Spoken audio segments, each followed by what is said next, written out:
Story number 1.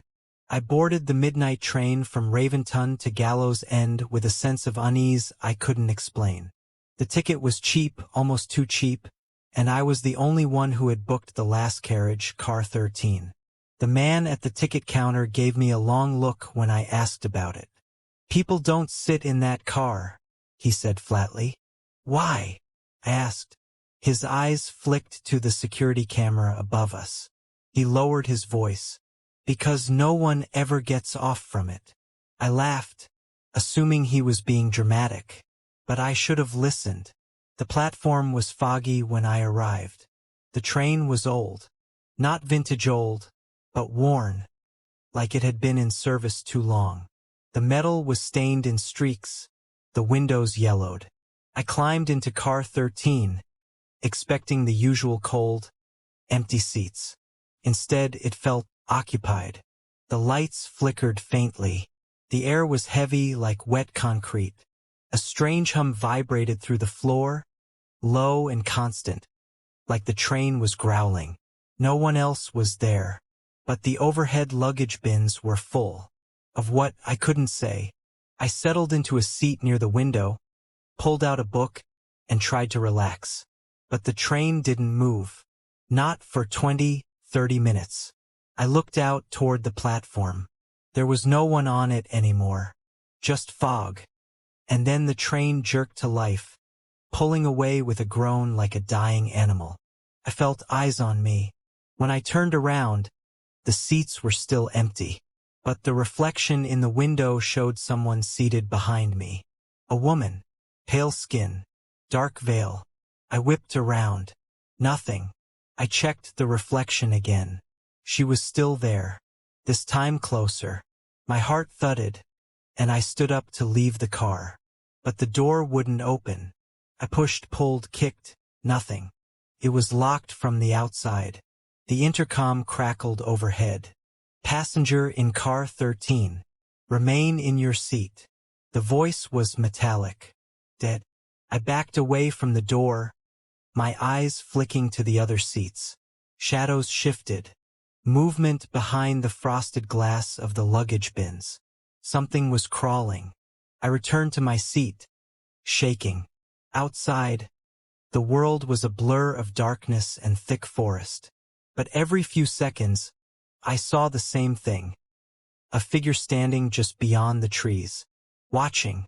No matter how fast we moved, it stayed there. Then the woman's voice whispered from the seat beside me. "Do you know where we're going?" I turned. There was no one there, but the seat was imprinted, like someone had just gotten up. I screamed and started banging on the door. The train didn't stop. It never did. At some point I must have passed out. When I woke, the train had stopped. Everything was black. I checked my phone. Dead. No signal. No battery. The only light came from a small lantern on the floor. Not mine. Someone had placed it there. And beside it, a ticket stub, printed with my name. But the destination had changed. It no longer said Gallows End. It read, "Carriage to nowhere. One way only." I ran through the car, but the door to the next was now gone. Just metal wall where there once was passage. I smashed the window with my elbow. Cracked but didn't break. Then the laughter started. Children, dozens of them, laughing somewhere in the ceiling. And something above me crawled, long-nailed fingers scraping metal. A soft thud dropped into the seat across from me. It was a doll. Porcelain. Cracked. Smiling. And dressed exactly like me. I screamed until my throat bled. And then I sat, waiting. I don't know how long I've been here. The lights flicker, the shadows move. The reflection still shows the woman behind me, closer every time I blink. They don't want me to leave. The intercom comes on every few hours. "Remain in your seat. Final destination approaching." But it never comes. And outside, the same figure waits by the trees. Watching. Smiling. I think it's me, or who I'll become. If you find this, If you ever see car 13 at a station, don't get on. Story number 2. The 2:37 a.m. train from Eastborough to Merrow Glen wasn't supposed to be in service anymore. Decommissioned after a derailment in 1998, it had become the stuff of urban legends. Ghost stories kids whispered at sleepovers and drunks muttered at bars. Yet there it was, waiting, steam hissing from beneath the rusted metal like breath from a dying lung. I was at Eastborough Station because I missed my regular train. The only attendant left was an old man who looked half asleep, leaning behind the ticket booth glass like part of the furniture. When I asked him about the train at Platform 6, he just said, "You can board." But I wouldn't. That should have been enough. But curiosity is louder than reason at that hour. I stepped onto the platform. Fog clung to the ground. The lights above buzzed and blinked. The train looked forgotten. Dusty windows, paint peeling, metal warped in spots from age or trauma. Still, the doors slid open with a hiss when I approached. Inside, the car was empty and cold, as if it had been left in winter. There were no conductors, no passengers, but the overhead lights glowed faint yellow, flickering. I sat down near the back, alone. When the doors shut behind me, I heard a click, like a lock being turned. Then the train lurched forward. At first, I tried to rationalize everything. Maybe it was a testing run. Maybe it wasn't the ghost train. But the first warning sign came when I checked my phone. No bars. No Wi-Fi. No time. The screen just displayed NO signal. No escape. The window beside me darkened, reflecting more than just me. Someone was sitting next to me now. I turned fast, but the seat was empty. Breathing quick, I stood up and moved to the next car. It was identical yet somehow older. Dust hung in the air like cobwebs. Every seat had a passenger, but none moved. Their heads were down. Asleep? No, dead. Their eyes had been removed, mouths sewn shut. Each one sat with a note pinned to their chest. Never spoke, never screamed, never left. I tried to turn back. The door I'd come through was gone. Just a wall of rusted metal and rivets. The train kept moving, but the windows no longer showed trees or roads. Just darkness, deep and infinite like we were tunneling through space. Voices began to whisper above me, behind me, beneath the floor. Names I didn't recognize. Laughter, screaming, then silence. I reached another car. This one was different. Lit only by the red emergency lights, it was covered in handprints. Dozens smeared along the walls and windows. Some were too high for any human to have made. Some were too small. I passed a row of seats. A girl sat alone, pale, head tilted. Her mouth opened, whispering something soundless. I bent down. "What?" I asked. She looked up. Her eyes were sewn shut, but her mouth opened, wide, too wide, and said, "You're already one of us." I stumbled backward, hitting the emergency intercom. A voice answered immediately. "Your confession?" it asked. "My what?" "Before we arrive, you must confess, or you will remain." "Remain? Confess what?" I asked. The lights flickered. The girl was gone. I ran. The next car was a dining cabin, but the food had long rotted. Plates were filled with mold and maggots. A figure stood at the far end, tall and thin, wearing a conductor's uniform that looked a century old. He raised a bony finger and pointed at me. Then he vanished. The train suddenly jolted. I hit the floor. When I stood, I wasn't in the same place anymore. The walls were now stitched flesh, quivering, pulsing, bleeding. The seats were spines. The windows were now eyes, watching me with milky pupils. I screamed, begging to wake up. A voice echoed over the speakers again. Last stop approaching. All passengers must choose. Choose what? I ran to the last car.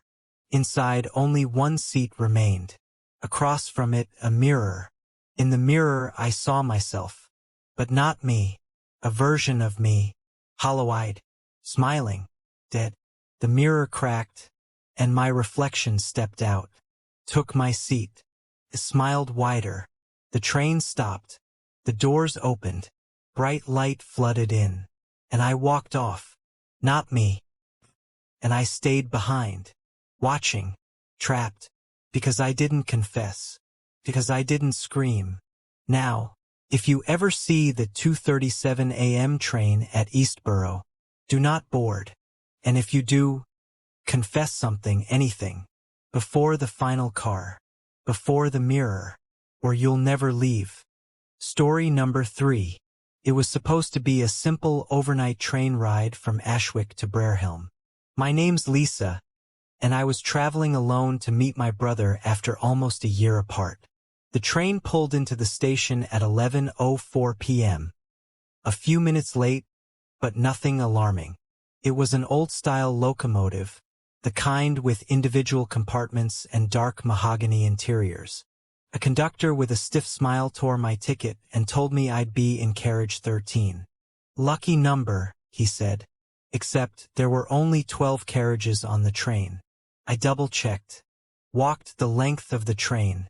Counted each car. 12. I returned to the conductor, confused. There's no carriage 13, I said. He didn't even blink. Sure there is. You're in it. And just like that, when I turned back, a door had appeared at the end of the last visible car. Black iron, fogged glass. Carriage 13. I hesitated, but something made me reach for the handle. The moment I touched it, the door hissed open on its own, and I stepped inside. It was freezing. The lights were dim amber, flickering like candlelight. There were rows of velvet seats, all empty. The windows were dark, almost like they weren't showing anything outside. Just black. As I moved to sit, I heard the click of another door. A woman entered, mid-30s, pale, wearing a dress that looked soaked from ankle to shoulder. She sat across from me without saying a word. Her hair was wet, clinging to her face. "Are you okay?" I asked. She didn't move. Her lips parted. And with a voice like damp leaves being torn apart, she whispered, "He drowned us all." I bolted to my feet. "What?" I demanded. She didn't respond.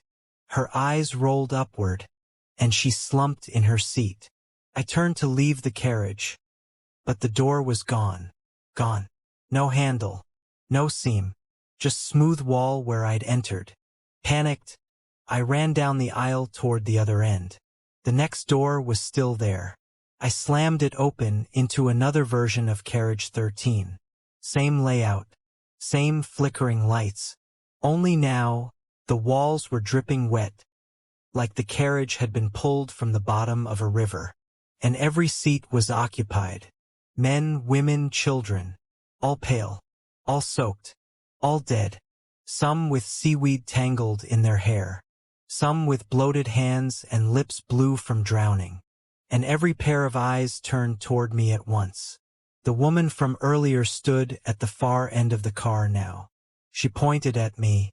Her jaw hung open, unhinged like a snake's. Water poured from her mouth, flooding the floor. I screamed and ran again, door after door, carriage after carriage, each version worse than the last. One was entirely underwater, yet I could breathe, my lungs burning but not collapsing. Another was upside down, bodies nailed to the ceiling, swaying with the motion of the train, heads twisted backward. In one, there were no people, just reflections of them in the windows, watching me, smiling, bleeding. Eventually, I stopped running. I was exhausted. My knees buckled, and I collapsed in the middle of yet another carriage 13. There was a mirror on the wall now, a single one. I looked at it, hoping for anything, some sign this wasn't real. In the reflection, I saw him, a tall man in a conductor's uniform, face hidden by shadow, standing behind me. I turned, nothing there. When I looked back, he was closer, then closer, and finally, in the reflection, he touched my shoulder. My real shoulder went cold. I didn't scream, couldn't. The mirror shattered. When I opened my eyes, I was on the platform at Brerhelm Station, alone. My clothes were soaked. My ticket, still in my hand, read, Carriage 13, final ride confirmed. I found out later there was a Carriage 13. Once, back in 1956, it was part of a flood disaster. The train derailed during a storm and Carriage 13 ended up in the river. Everyone in it drowned. The carriage was never recovered. They say sometimes, when the storm is right and the tracks whisper, that carriage returns. Not everyone who boards it comes back. Some just ride forever. So if you're ever told your ticket is for Carriage 13, don't board. Run. Story number 4. The train left at exactly midnight. It always did. The conductor never spoke, the destination was never displayed, and the ticket was always printed with a time but never a place. Darren was a night shift janitor at Eastbourne Terminal, a mostly defunct train station used more for freight than passengers. But there was one exception. Every few nights, a passenger train, an old one, black lacquered with brass lanterns instead of lights, would pull into Platform 9. No one ever saw it coming, and no one ever reported hearing it arrive. 1 minute the tracks would be empty, and the next, the train would be there, gently exhaling steam, as if it had always been waiting. It was unofficially called the Midnight Line to Nowhere. Most people ignored it. Darren didn't. He was curious. Over the course of a year, he observed that the same number of people would always board 9. Never more, never less. They walked slowly, as if in a trance, never speaking, all dressed in outdated clothing, and none of them ever came back. That night, Darren had made up his mind. He would board the train. He wasn't sure why. Maybe it was loneliness. Maybe boredom. Maybe the low hum that seemed to vibrate in his chest every time the train hissed into place, like it was calling to him. So, as the antique locomotive pulled into view in a fog that hadn't been there 5 minutes ago, Darren stepped onto Platform 9 and approached the first car. The conductor, tall and rigid in his black suit and wide hat, held out a hand. Without a word, he gave Darren a ticket. Carriage 4, seat 13. The doors opened. He stepped in. It was colder inside than outside. The walls were lined with deep red velvet. The seats looked like they hadn't been used in decades, yet no dust clung to anything. There were 5 other passengers already seated. One was a little girl in a frilly dress with a cracked porcelain doll. Another was a man with eyes that never blinked. A woman stared out the black window, though there was nothing to see but darkness. The train started moving without sound or motion. One moment it was stationary. The next they were gliding across endless nothing. Darren tried to ask where they were headed. No one answered. When he blinked, the number of passengers had changed. More now. 12 in total. He hadn't seen anyone enter. And then he realized he couldn't move. He tried to rise, but his limbs were heavy, like stone. The more he tried, the harder it became. His breath fogged the window beside him. But there was no reflection. The train passed a station. It was underground in a cavern. Water dripped from the walls. Shadows moved beneath the platform. But there were no lights. Just the eyes. Glowing, lidless eyes watching from the dark. He heard whispers. Garbled, broken things like chants played in reverse. And then the train passed through a tunnel of bone. Skulls lined the walls. Femurs and ribs formed the arches. It went on for miles. When Darren looked around again, The passengers were all staring at him. One by one, they began to change. The girl's mouth opened too wide, splitting her cheeks like wet paper. The man with unblinking eyes had no face now, just smooth, pale skin. The woman by the window wept blood that dripped up instead of down. He screamed, or tried to. The conductor appeared in the aisle. "Time to pay your fare," he said, voice like rusted hinges. Darren shook his head. "I didn't agree to this." "You boarded," the conductor replied. "The ride chooses you. You don't choose it." He touched Darren's forehead with a long, gloved finger. And Darren saw. He saw every soul who had ever boarded the midnight line. Endless rows of passengers, sitting in cars that spiraled into the void. People who had disappeared throughout history. Missing persons. Vanished children. Gone travelers. All of them were on the train. Some were passengers. Some had become part of it. The window beside him turned from black to mirror-like silver. His reflection showed a hollow-eyed version of himself. Paler, sunken, diminished. His body began to dissolve into mist, starting from his fingertips. No pain, just cold. The girl reached out and held his hand as it faded. "We're all going home," she whispered, and then nothing. The next morning, Eastbourne Terminal was empty. No sign of Darren. Only his mop bucket remained by the platform edge. The train was gone. The platform clock was shattered. But tucked beneath the mop handle was a single, yellowed ticket stub. Carriage 4, seat 13. Every few nights, the midnight line still pulls into platform 9. Always at midnight. Always waiting for one more soul. Maybe next time it will be you.